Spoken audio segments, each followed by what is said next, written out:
Did you hear what the cow said to the farmer on a cold winter morning? Thanks for the warm hand. Anyway, it's going to get better, so don't panic on me. I start small. Nice to see all of you. How many of you have never seen me before? This is your first time? Oh, wow, most of you, okay. I keep thinking for sure I'm more famous than that, but, you know, that is the truth. I'm delighted to be here. Been looking forward to it for a long time.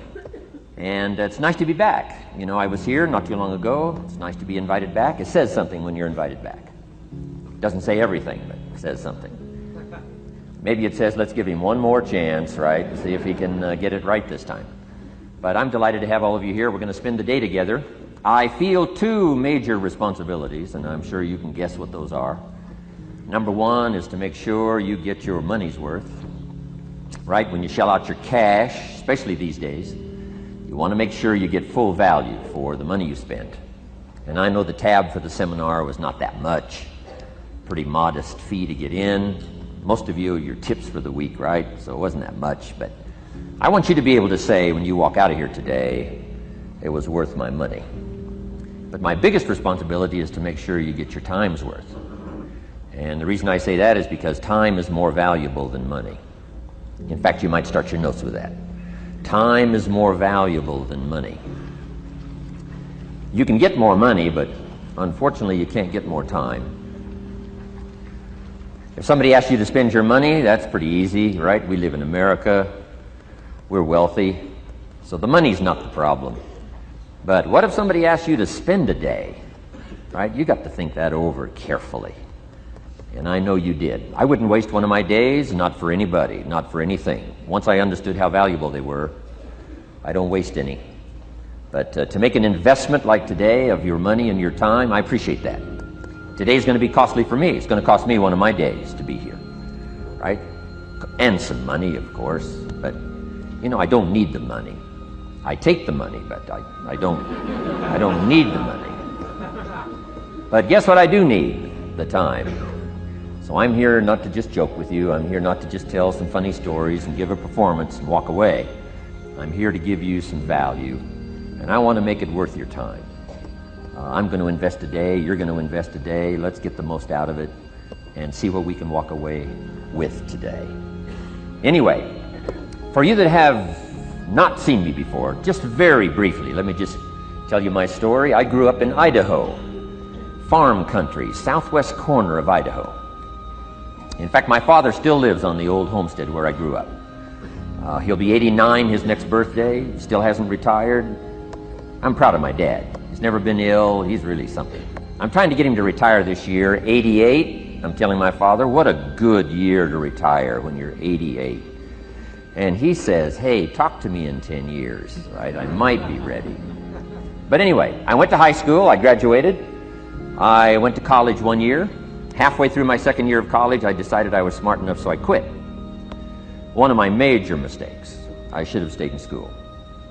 But I thought, heck, you know, I'm smart enough to get a job. That's what life's all about, right? Get a job, pay your bills, work hard, stay out of trouble, keep your fingers crossed, hope for the best.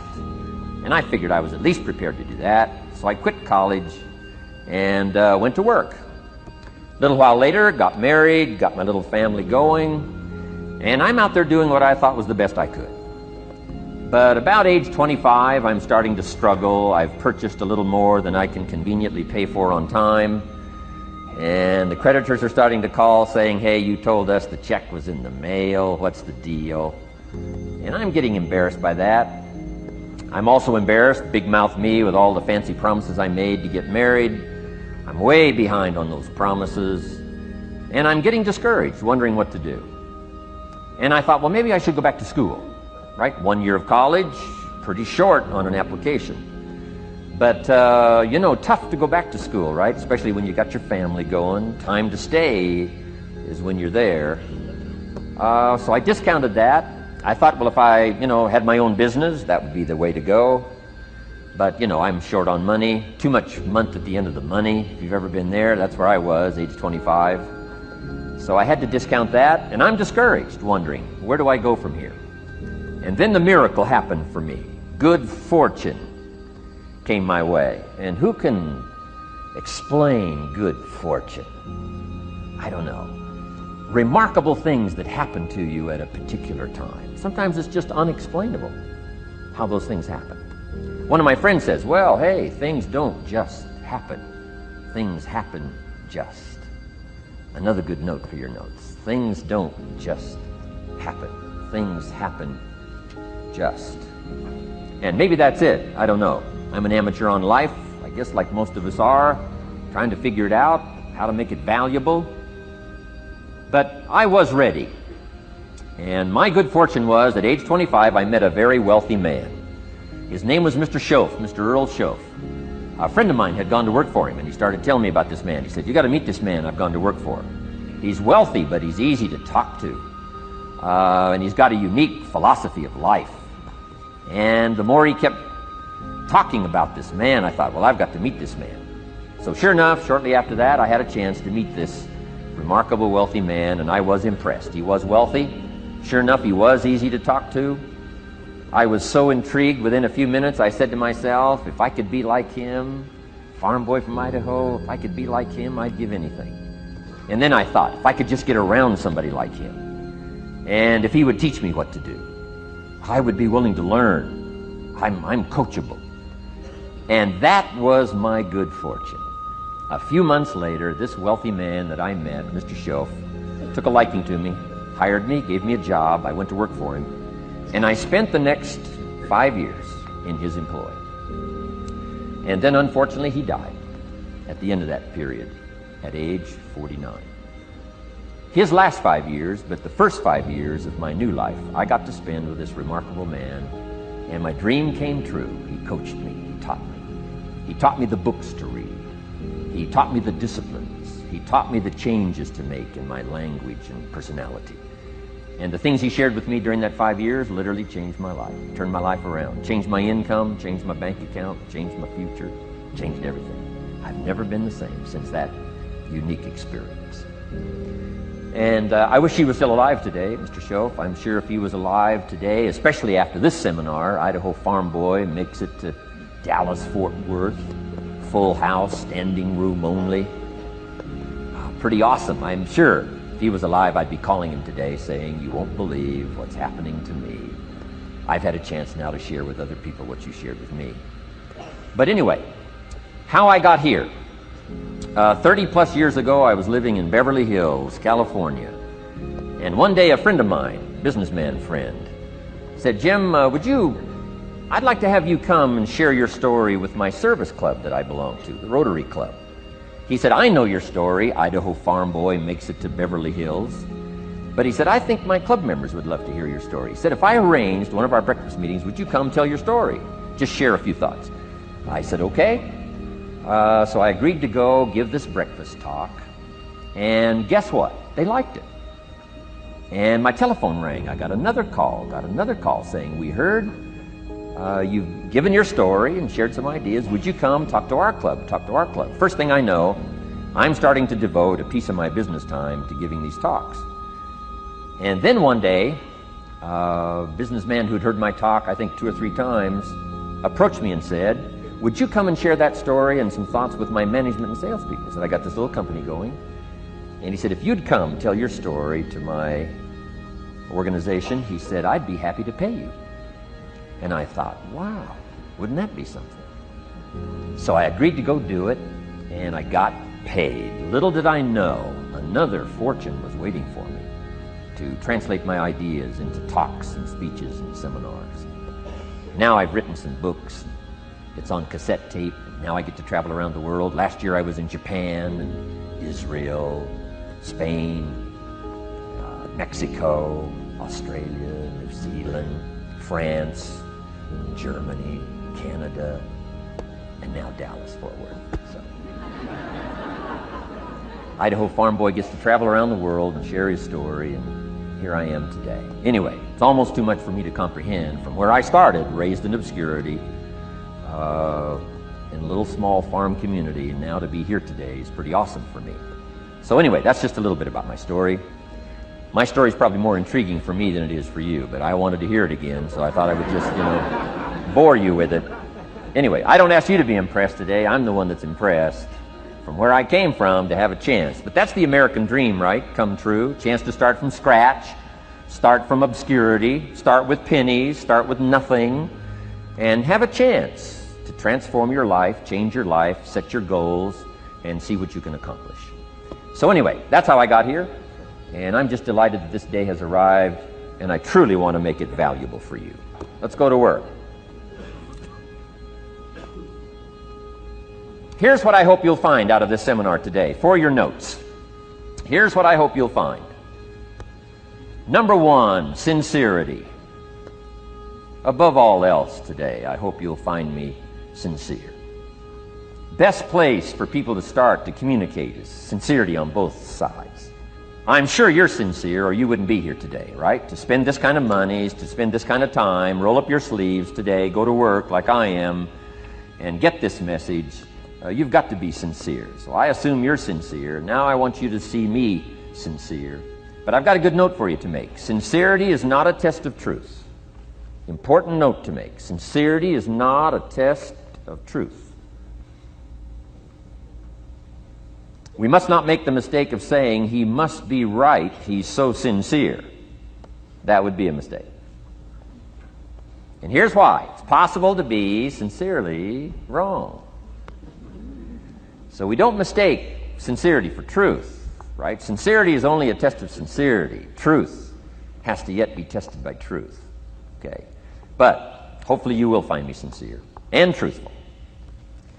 Next, a combination of things I hope you'll find here today. Ideas plus inspiration. Ideas plus inspiration. Ideas, business ideas and social ideas and personal ideas, we all need ideas.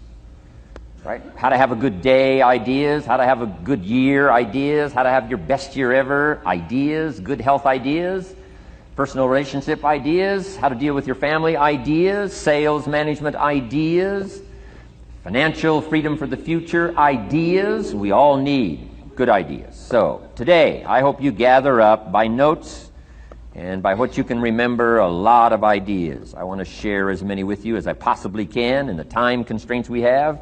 Today's going to go very rapidly. I used to think a day like this was a long day. Found out it's a pretty short day. But I'm going to go as fast as I can, share with you as many ideas as I possibly can. And here's why. Ideas can be life-changing. Ideas can be life-changing. And sometimes all you need is just one more in a series of good ideas. It's like dialing the numbers into the lock. Right? You got 5 or 6 numbers dialed into the lock. The lock still won't come open, but you don't need 5 or 6 more numbers. Maybe you just need one more, and maybe a seminar like this could do it. A sermon could do it. The lyrics from a song could do it. The dialogue from a movie could do it. Conversation with a friend might do it. That one last piece you need, number. Dial it into the lock, that's it. The lock comes open, there's the door for you to walk through. And maybe this seminar today could furnish that for you. One more idea. I know you've come with a lot already. Sometimes we get the impression, I used to have that I only had this much going for me and I needed this much. Usually not true. And I'm sure not true of this audience, where I find you today, as well dressed as you look today.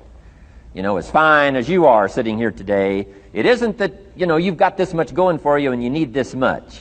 I would assume you've got this much going for you, and maybe all you need is just a few more thoughts, ideas, to furnish you some ways and means to turn your life into the dream you want it to be.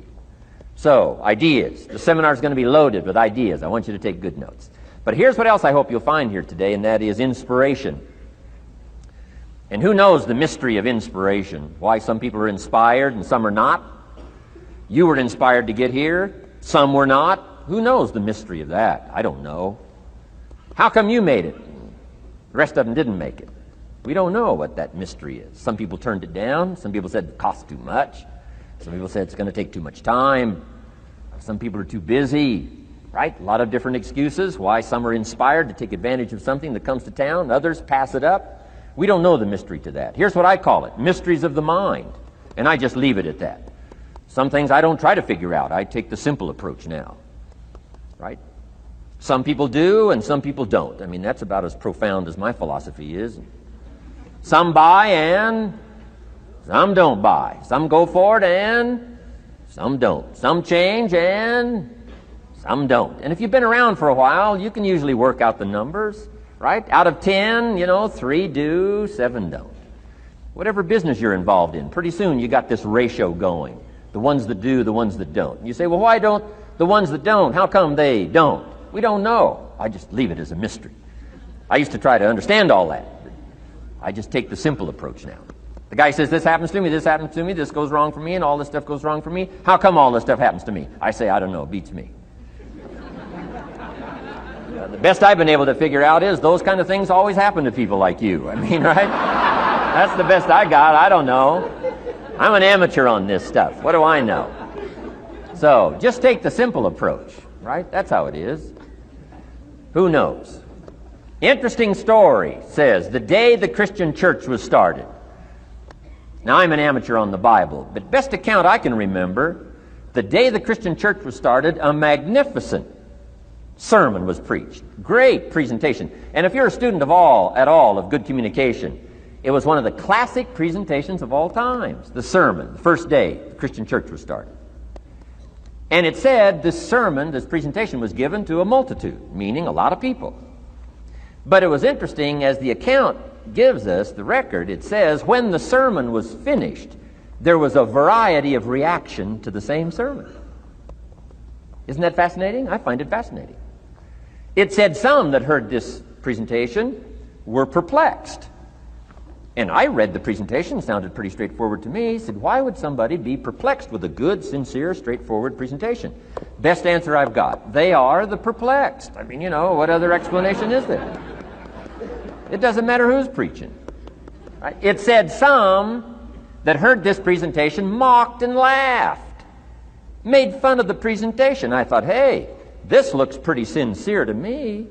If you give a sincere, honest presentation, why would somebody mock and laugh? Easy explanation. They are the mockers and the laughers. What else would you expect them to do? Right? I used to try to straighten all that out. Say, well, they shouldn't do that. I don't do that anymore. I've got peace of mind now. I can sleep like a baby, not try to straighten all this stuff out. I used to be so naive. I used to say, well, liars shouldn't lie. See, how naive can you be? Of course they're supposed to lie. That's why we call them liars. They lie. So I don't straighten this stuff out anymore. Anyway, it said some that heard this magnificent presentation didn't know what was going on. And they're usually easy to spot. They're usually saying, what's going on, right? I mean, they don't know what's going on. But interesting, right? A variety of reaction to the same sincere, honest presentation. Now, it also says, in wrapping it up, some that heard the presentation believed. And I think that's who the speaker was looking for, the believers. Interesting. Now, it said the number of believers was about 3,000. So, a pretty good first day. 3,000. I've had some first days, but I never had 3,000. But anyway, 3,000 were believers. And that's the speaker was looking for the believers out of this multitude. And that's about as close as we can come to understanding the mystery. Some believe, and some mock, and some laugh, and some are perplexed, and some don't know what's going on. And you just have to leave it that way. Why? Because that's the way it's going to be. The way to be brilliant is to find out how it's going to be and then say, here's how it should be. I mean, that's how you become brilliant. So, anyway, who knows the mystery? I call it mysteries of the mind. We don't understand. But I don't try to change it anymore. On this particular story, as far as we know, they didn't have classes after the presentation to try to de-perplex the perplexed. I mean, as far as we know, they left them perplexed. They left the mockers mocking. They let the laughers laugh. I mean, they didn't come back and try to straighten all this out. You say, well, how can you build a church? Well, make another presentation, and you'll get some believers and some mockers and some laughers and some who don't know what's going on. So that's about the best we can do.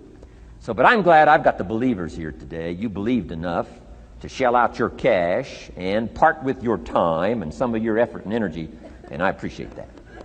So hopefully you'll find some inspiration here today. All right? To get the most out of today, a couple more notes. Number one, be thankful. That's a good way to capture the most of a day like this. Be thankful for what you already have. That shouldn't be any problem in America, being thankful. Everything we need is available in America. Everybody wants to come here, right? The last time I was here, that little presentation I gave, everybody wants to come here, America. People haven't plotted and schemed the last 40 years saying if I could just get to Poland, everything would be okay.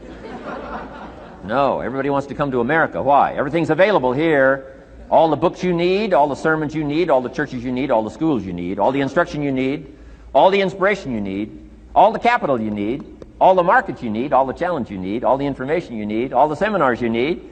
Everything's available here. This is America. So number one, let's be thankful for what we already have. Thanksgiving does this. Opens up the doors, opens up the windows, opens up the channels. Thanksgiving for what you already have. I did a seminar one weekend up at the ranch, up at Clear Lake. Got a lodge up there. Nice setting, high valley, high serenity ranch. For the weekend, Friday evening, Saturday, Sunday. People drove in from around California. I got there late Friday afternoon. Everybody had pretty well already gotten there. I couldn't believe the parking lot.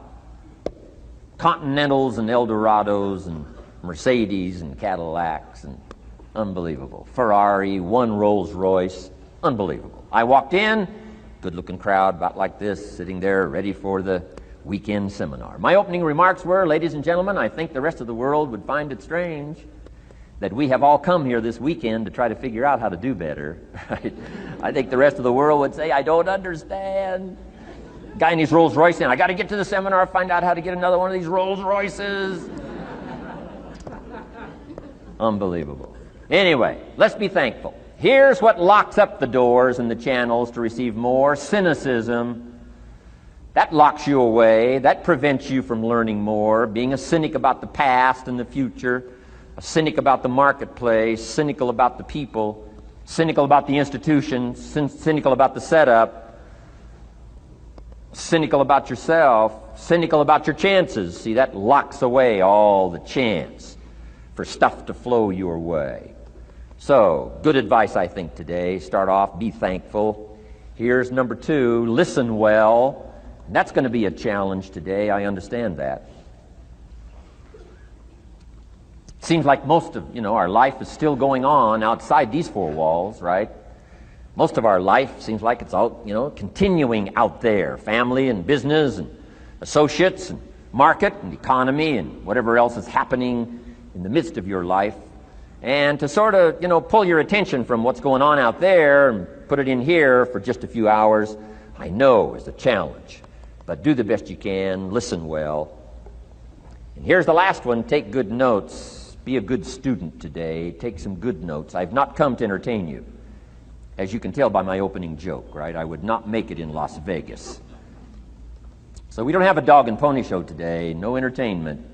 But I do have some ideas. Take some good notes. Somebody showed me the other day notes that they took about 21 years ago, attending one of my seminars out in Los Angeles. He said, I still use these notes I took 21 years ago to help me in my business, relationship with my family. So I'd like to have these notes that you take today become that valuable for you. Then it would be worth me making the investment to come and spend a portion of my life, my time, my energy here. And I want this investment I'm making here today to pay off. And one of the ways it can pay off for me is for you to take good notes and then go away and use whatever makes sense. Because what I feast on coming back around is the stories out of this audience today. Sure enough, 6 weeks from now, 6 months from now, 6 years from now, somebody's going to, by phone, by letter, by personal contact, walk up to me and say, the things you shared that day got me thinking. And I started making some changes, and let me tell you what's happened to my business. Let me tell you what's happened to my sales career. Let me tell you what's happened to my relationship with my family. See, that'll make it worth it for me. Not the money, the return. Something you can't buy with money. If somebody says, thank you for touching my life and taking the time to make the investment. And that's what I'm all about. So if you'll become a good student today. And here's the last note. Don't be a follower, be a student. You'll be happy to know today we haven't come seeking disciples. We've got no movement for you to join. I'm just here to share some of my experiences, good ideas, best I can. But I think that's good advice. Don't be a follower, be a student, right? Take advice but not orders. Take information, but don't let somebody, order your life. Make sure what you do is the product of your own conclusion. Excellent note to make. Make sure what you do is the product of your own conclusion. Not to do what someone else says. Take what someone else says, process it, think about it, ponder it. If it makes you wonder, if it makes you think, then it's valuable. Then when you go take action, make sure that the action is not what somebody told you to do. Make sure the action is the product of your own conclusion. If you'll follow just a little bit of those simple guidelines, I'm telling you, the learning process can be speedy, swift, powerful. Your learning curve can go up, and then applying it to your business, your life, your family, conversations, equities of all kinds. You'll find some progress like I did that first 5 years when I met a teacher willing to share with me, turned my life around. Progress I couldn't believe happened for me. Okay, let's get started. I want to review, I was here last time and we talked about the 5 major pieces to the life puzzle.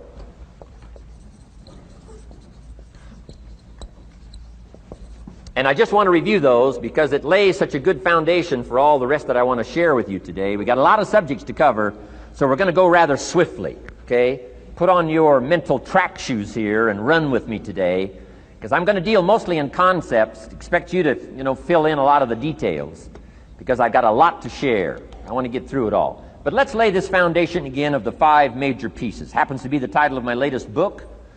But I think it is so valuable in laying a foundation. It's some of the things I learned between ages 25 and 30. The teacher who taught me so well. He dealt in these fundamentals, we call these fundamentals. We call these basics. Basics for sports, fundamentals for sports, fundamentals for your business, fundamentals for the way you deal with your family, a few simple things. Few basic things that if you practice every day can make all the difference in the world, how it works out. I boiled it down to 5 major pieces to the life puzzle. Let's just review those. Number 1 is philosophy. Philosophy, as I taught the last time I was here, philosophy, in my personal opinion, is the major determining factor in how your life works out.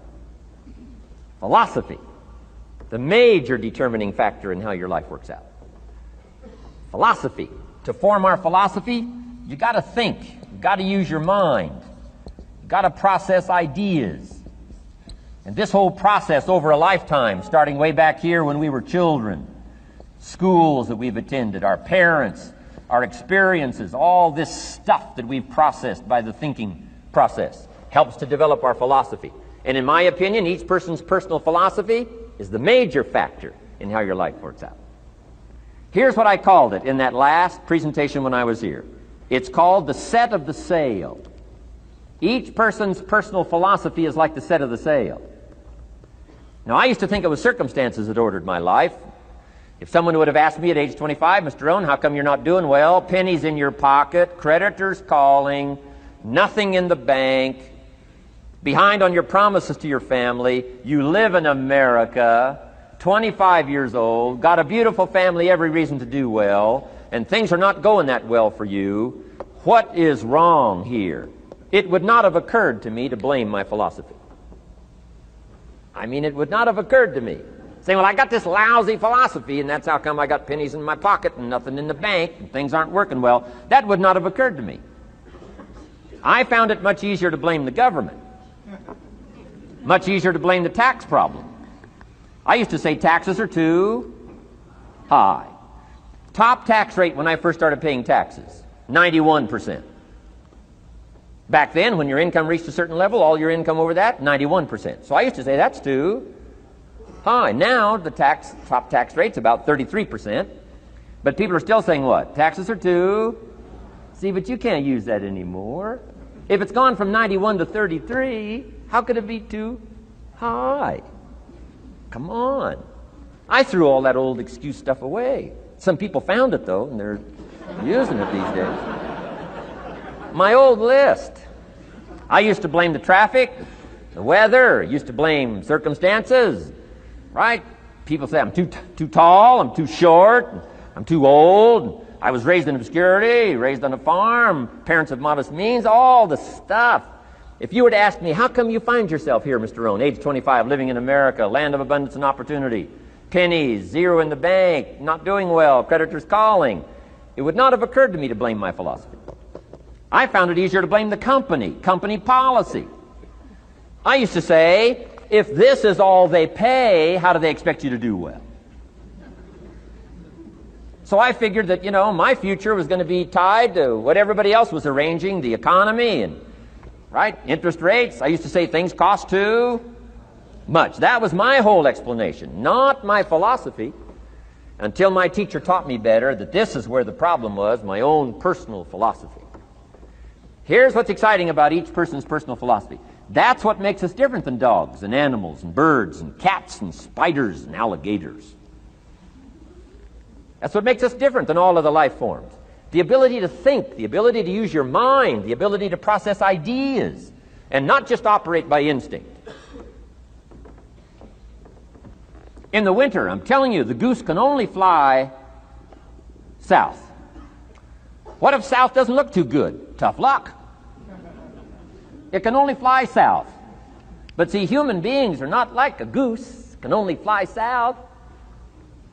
I mean, you can turn around, go north, you can go east, you can go west, you can order the entire process of your own life.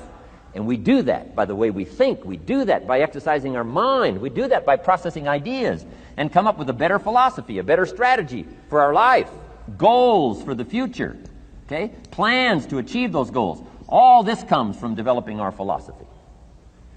Philosophy helps us to process what's available. Well, when we get here, we got seed, and we got soil, and we got some rain, and we've got some what? Sunshine, and we've got some seasons, and what? The miracle of life. Now, the key is, what do you do with all this stuff? How do you turn all this stuff that's available here into equity and promise and lifestyle and dreams and future possibilities? All of this that's possible now with human beings, how do you take all this stuff and turn it into this equities and values? Well, it starts with philosophy. What is the seed? What is the soil? What is the sunshine? What is the rain?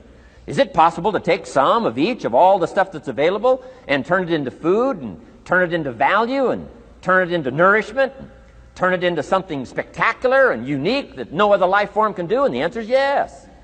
But you cannot deal with all this stuff and what to do with it unless you start refining your philosophy. Think, use your mind, come up with ideas, and strengthen your philosophy. So the seed and the soil and the rain and the sunshine, this is called, the economy and the banks and the money and the schools and everything that's available out there, processing information, what to do with all that, and turn it into equity and value. That is the major challenge of life, my personal opinion. So each person's personal philosophy now is going to determine what you're going to do with seed and soil and sunshine and rain and miracle, the change of seasons. That's it. My personal opinion. Each person's personal philosophy is like the set of the sail. That's what this seminar is for today. Help you to trim a better sail. You don't need a better economy. You don't need better seed and soil. In fact, when it comes to seed and soil and rain and sunshine and seasons and the miracle of life, that's all you got. Now, what if you blame this stuff? Then you're blaming all you got. If you blame the economy, and you blame the schools, and you blame the teachers, and you blame the sermons and the preachers, and you blame, the marketplace, and you blame the company and company policy, what else is there? When some people get through with their blame list, there isn't nothing else. That's all there is. And if you blame the only thing you've got to work with, I'm telling you, it's called mistake colossal. In not understanding that that's all you've got to work with. And if this is all you've got to work with, then you don't change the seed, and you don't change the soil, and you don't change the rain, and you don't change the sunshine, you don't change the seasons. Right? Guy says, I'll take 3 springs, 4 summers, 9 falls, no winters. No! You can't fool with this stuff. You got to take it like it comes. Then what do you change to make your life work well? You got to start with your philosophy. Guess what I had to do at age 25 in order to change my own future? I had to change my mind. I had to change my thinking. I had to change my philosophy. I was messed up on what was causing my problem. And once I got that straightened out, that all the stuff I blamed, the government and taxes and the marketplace and the economy and things cost too much, negative relatives, cynical neighbors, once I got rid of that and started going for where the real problem was, which was me, I'm telling you, my life exploded into change. My bank account changed immediately. My income changed immediately. My whole life took on a whole new look and color immediately. And the early results I got from making these philosophical changes tasted so good, I've never stopped the process from that day until this. And I'm telling you, with a little consideration of the refinement of your sail, by setting a better sail, refining your philosophy, your whole life can start to change from today on. You don't have to wait till tomorrow. You don't have to wait till next month. You don't have to wait till spring. You don't have to wait till 93. You can start this whole process immediately. I recommend it. Now, some people do so little thinking, they don't even have their sail up. I mean, you can imagine where they're going to wind up at the end of this week, at the end of this month, at the end of this year. Now's the chance to change, process all this information. So number one is philosophy. Okay. And we dealt with all that, where we get ideas from personal experience, from other people's experiences. I don't want to get into all those details because we covered that the last time I was here. But philosophy, that's number one, my personal opinion. Each person's personal philosophy. Here's the definition of success and failure. Just make this note. Here's failure. A few errors in judgment,